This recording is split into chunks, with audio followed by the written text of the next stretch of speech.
Hey, what's going on, guys? This is going to be a DVD review of ROH's Bitter Friends, Stiffer Enemies. Uh, I figured since the weather's nice to just do a video outside, but a lot of people were saying this is probably the best Chicago show since 2007. I think it's debatable. I think End of an Age was an awesome show as well. It's kind of hard for me to say what was better, this or End of an Age, but an excellent show. It's probably one of the best shows of the year so far. ROH has had a great year. They're just on fire right now. So, Bitter Friends, Stiffer Enemies 2. Let's get right down to it. The first match was Rasche Brown taking on Sami Callahan.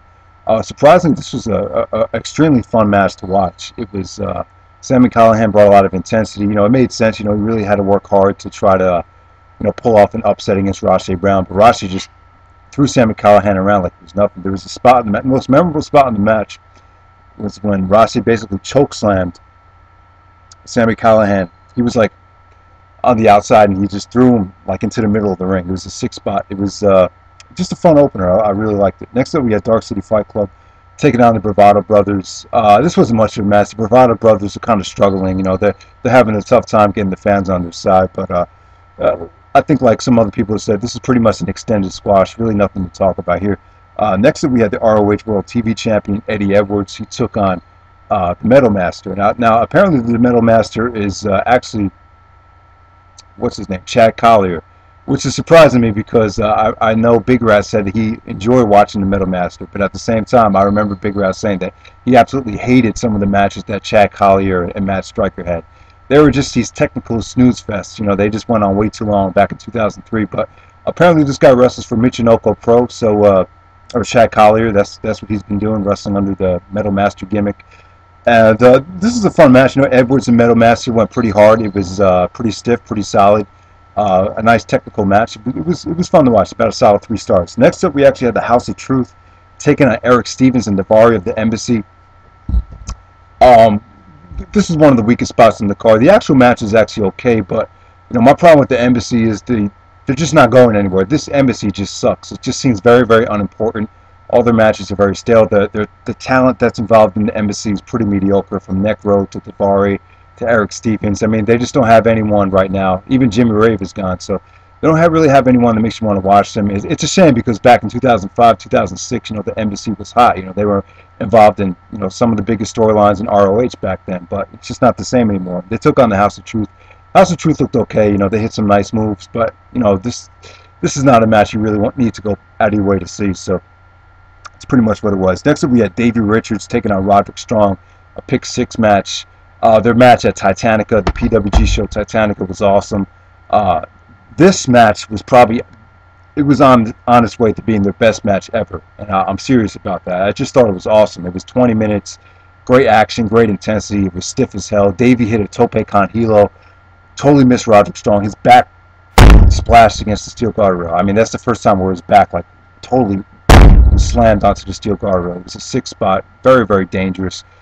The guy's just a psycho, but the crowd loved this. If some people did say this is the best Chicago match that they've seen in 3 years, and I wouldn't necessarily disagree with them because we really don't know the kind of atmosphere that it was being there live. I mean, it was just such an epic performance from both of these guys. I'll probably only say 4 1/4, only because of the 20-minute time limit draw.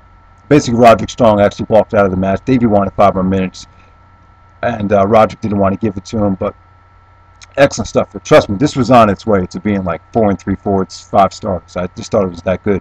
I can't say it's better than their PWG match. The PWG match had a better finish, went a little bit longer, so but still an excellent match. I'll probably give it 4 1/4.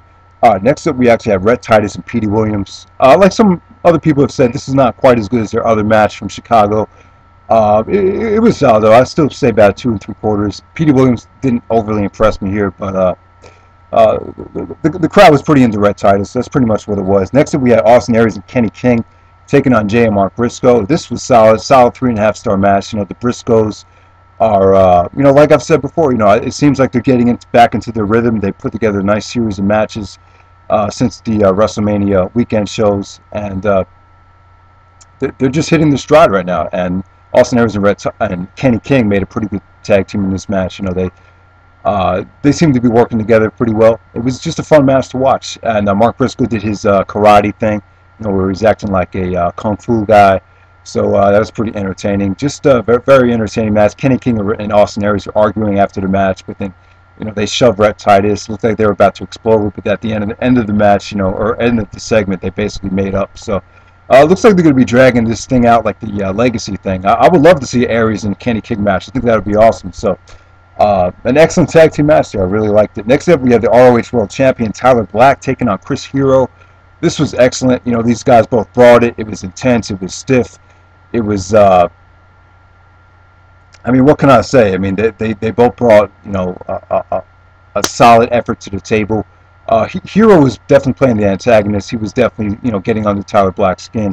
You know, a lot of trash talk from Hero, but Hero was really stiff with the elbows, and then, you know, Tyler would bust out a lot of nice kicks. He busted out the Pele.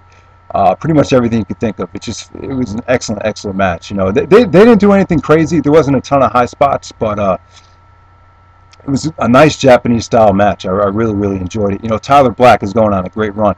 Every single one of his title defenses, and ever since he won the championship, all of his matches have at least been 4 stars. Even the Kenny King match, the Roderick Strong match, the Supercard of Honor 5, and then last night's match was insane. So an excellent showing from Tyler Black so far. This guy does not deserve any of the shit that he gets. I mean, he's an excellent worker. I mean, maybe you want to be critical of him on the mic, but as far as his in-ring ability, there's really nothing you can complain about. I mean, this guy's like a taller, faster, more athletic version of AJ Styles. I really believe that. So him and Hero just had an epic match. 4.25 stars. Next up, we actually had the main event. We got Colt Cabana and El Generico taking on Kevin Steen and Steve Corino.